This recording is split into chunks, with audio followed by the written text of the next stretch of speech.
భూముల రీసర్వే విషయంలో ముఖ్యమంత్రి చంద్రబాబు నాయుడు క్రెడిట్ చోరీకి పాల్పడుతున్నారని వైసీపీ అధినేత మాజీ సీఎం వైఎస్ జగన్మోహన్ రెడ్డి తీవ్ర స్థాయిలో మండిపడ్డారు.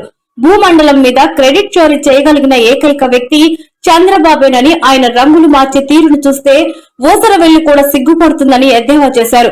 రాష్ట్రంలో భూముల రీసర్వేపై చంద్రబాబు ప్రభుత్వం చేస్తున్న ప్రచారంపై ఆయన ఆగ్రహం వ్యక్తం చేశారు.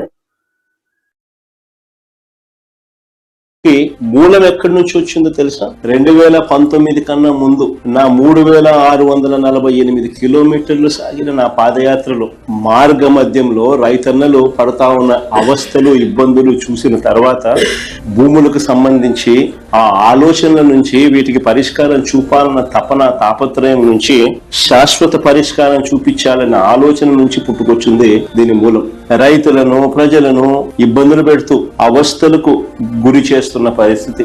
ఇలాంటి 1,00,000 సమస్యలకు పరిష్కారంగా సమగ్రమైన భూ సర్వే అండ్ సమగ్రమైన ల్యాండ్ రిఫార్మ్స్, భూ సంస్కరణలు చేయాలన్న ఆలోచన వాటి నుంచి వచ్చింది. మా మేనిఫెస్టో కాపీలోని 2019లో రాష్ట్రంలో భూములన్నింటినీ సమగ్ర రీసర్వే చేయించి భూ యజమానులకు